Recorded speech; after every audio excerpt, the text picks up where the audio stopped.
One time when I was around 12 years old, I distinctly remember browsing Instagram late at night and I came across this particular panel by acclaimed horror manga author Junji Ito. This panel from his widely acclaimed series, Uzumaki, struck a nerve with me that a lot of horror at the time wasn't really fully capable of doing for me, and that really sparked an interest for me in horror artwork, as I feel like a lot of the art of horror media can't be discerned from these stills alone. For example, in this panel I have shown, it uses the fear of unknown combined with distinct body horror and extreme hatched contrasts in order to make the horror that we are seeing that much more frightening. But for some of those who may not follow my channel, you may be asking what some of these terms mean, and I would highly suggest checking out my videos on these subjects specifically. They will be linked down below. But it's not just artists like Junji Ito who are creating horror artwork that is spreading nearly everywhere. You got the more realistic style ones such as Trevor Henderson or the otherworldliness of H.R. Geiger, to even older artists such as Bosch and Goya. There are so many types of horror artwork to pick from. And you may be thinking, what do these all have to do with one another? Well, they all used fairly similar tactics in order to keep us intrigued while also leaving us fairly uncomfortable by what we are seeing. But first, for example, take this artwork from Scary Stories to Tell in the Dark by Stephen Gammel for the story The Dream. I have no clue who this lady is supposed to be, but I'm guessing it automatically set you on the edge when you first saw it. That's because there's actually quite a few tactics at play here. First off, there's an inherent lack of information that comes from a single frame rather than the story around it. They always say a painting means 1,000 words, but a lot of these horror artists will specifically give you less information on purpose in order to allow your mind to wander a bit more. Because of that, while looking at her, the fear of the unknown will activate a bit, as given the context that it's for a horror novel, we know she's up to no good.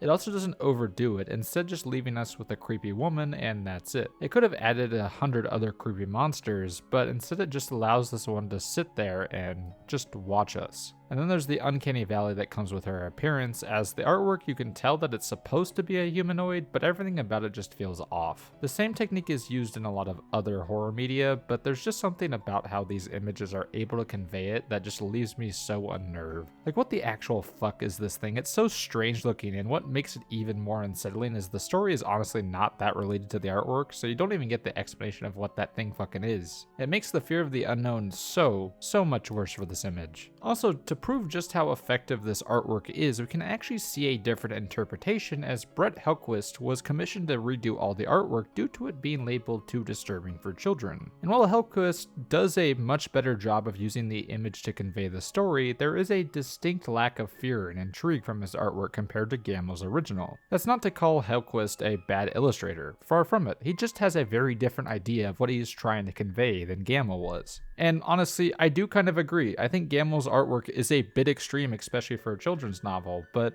I still think it works, honestly. And that isn't the only thing that comes to my mind when I think of horror artwork, but I know one that definitely comes to yours. That, of course, being Siren Head by Trevor Henderson. Just like the one before this that utilizes fear of the unknown in order to build its fear, it also weaponizes familiarity within the monster itself. We've all seen a siren tower at some point, and Trevor Henderson purposely plays off that by making it so this monster is an embodiment of a siren tower, but is in fact trying to kill us. And what makes this even more horrifying is that nearly every town has one. Imagine you're driving down the road all by yourself when suddenly one of them moves. That would be absolutely horrifying, and I know I would honestly die a little bit inside if I saw a siren get up and move. And just like the one before, while he could have overdone it with like a million siren heads rushing over or something like that, the original image just has the one watching from a field. Thus it leaves you with more questions and more unknown, as maybe there's only one or maybe there's more. And it really doesn't even explain if it's hostile or not, instead just having it watching it from afar. And while this is a really good Trevor Henderson image, I honestly prefer his lighthead monster instead. One of the things that causes fear for a lot of people is using camouflage in order to capture something. And while it makes us uncomfortable when we see animals doing these things, imagine if something was using camouflage in order to hunt us. I'm sure I can speak for most of us when I say that would be absolutely horrifying, and if we actually had to deal with a threat like that, then life would be much more based off of fear than it is now. But you may be asking the core question that I want to get back to here, which is what makes these images just so fascinating? Yes, you now know what makes these scary, but why has there been such a resurgence of them ever since the creation proliferation of creepypastas, especially of horror artwork? Well, I think that comes a lot from the unknown that comes from the format. For example, take this panel from Uzumaki. While the context of what's going on here makes it much more atmospheric, the image of the dad wrapped up in the barrel still hits hard on its own. Hell, I bet some of you were taken aback just from me showing it to you. I think it's mainly because of those questions that the image leaves you here, such as why is the man wrapped up in the spiral?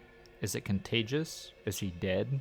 Is it a threat? These are things your mind might have flown through when first seeing that, and honestly, the format uses it to its advantage. And to show just how purposeful this is, Junji Ito specifically makes some of his most impactful artwork take up an entire page in order to put that much more detail just to mess with people who are looking at it. And what makes Junji Ito's artwork so masterful is that he does this all purposefully, such as the spiral of the man leading your eyes all the way through his body, and the cross-hatching adding an extreme level of contrast that really only pens would be able to provide. With the way that Junji Ito frames it, with the spiraled out father taking up nearly the entire frame, it essentially forces you to deal with what you're looking at. You can't really look away from it, you have to look at the giant spiraled out man trapped inside the barrel. And for an artist who may seem like the opposite of this, we got ones like H.R. Giger, who uses steampunk and alien aesthetics to create nightmarish hellscapes that have influenced cinema for decades. For example, one of the most famous examples of Giger's work has gotta be the xenomorph from the Alien franchise, and I think a lot of the horror of the Alien franchise translates well into the horror that Giger is able to elicit from his artwork. But a lot of Giger's artwork isn't specifically monster-based like Junji Ito and Gammel were, but instead comes from the horrific landscapes that the monster inhabits. Some of the best artwork by Giger is quite literally just landscapes. However, the horror doesn't come from the people within it. Instead, it just comes from the organic style of the landscapes, making them feel a bit more alive, once again causing our minds to wander. We really don't have anything like that in our own world. We don't have living landscapes in the way that Giger is able to draw here. It's distinctly alien while distinctly alive and organic. It's very strange and different, and this leads into my main point of how horror artwork uses the unknown to keep us intrigued, as many times while looking to the landscapes he made, you find yourself wondering, how did these worlds get like this? And what Giger is really good at is making your mind wander. Were they always like this? Or were they made like this? And what makes the format so good is that instead of having to explain it like stories and films have to in order to make their worlds fully realized, it instead leaves all the interpretation up to you. So I really think that a lot of horror artwork, really what matters when looking at it, whether or not you're going to actually like it or not, is how good your own sense of imagination is. And this has been going on forever within horror artwork as well, with artists like Goya using this to their advantage in paintings like Saturn devouring his son. We don't know why Saturn is eating his son, and we have no idea why Saturn has such crazed eyes within the painting, and to make it more disturbing, that answer will never be given. With some, there are no context, so that leads your mind to wander even more, as for example with Goya's painting. It was never actually meant to be released to the public, and people still dispute about the meaning behind it to this very day. Thus, the fear of the unknown is extremely important when it comes to horror artwork, as with too much context, a lot of the fear can be lost. For example, take a series that uses artwork for its scares, that of course being Urban Spook's The Painter. I know I somehow related this to Urban Spook. Isn't that crazy?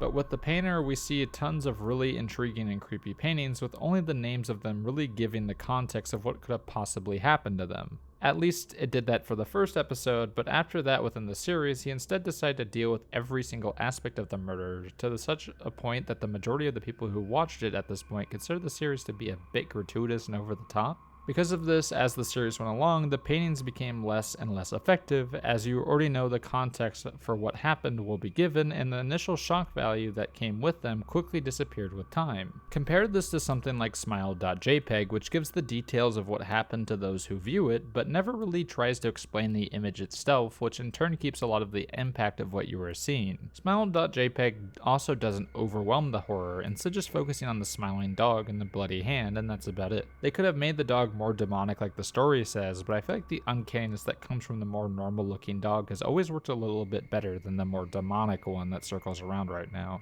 And this unknown is something that is true for nearly all horror, but horror artwork especially, as it really is the one consistent thing between nearly all of the most successful ones. As I've stated time and time before, the fear of the unknown is one of the most important aspects of horror, and is pretty consistently an aspect for nearly all mediums of horror. However, for horror artwork, this is especially important and has been since its very conception. With artwork, you have a lot less to work with than you do with a story or a film, but what really makes for an interesting painting is not trying to get around the limitations of the singular frame and instead using it to your advantage. And that is all for today, and honestly, I wanted to know what you guys all think of this video. I know it's a bit different than a lot of the other videos I have made as of recently, but honestly, this is a subject that I have wanted to cover for a while. I think it really encapsulates a lot of the ideas that I typically discuss on this channel, such as the fear of the unknown and the uncanny valley, something that I'm sure some of you are a bit tired of, but I wanted to show you guys how well this translates to other mediums in order for you guys to hopefully get a small bit of understanding of the media you're consuming. And with all that being said, this has been ABA Short Films, and if you haven't already, make sure to like and subscribe as well as hype the video if you are on mobile, and I'll see you all next week.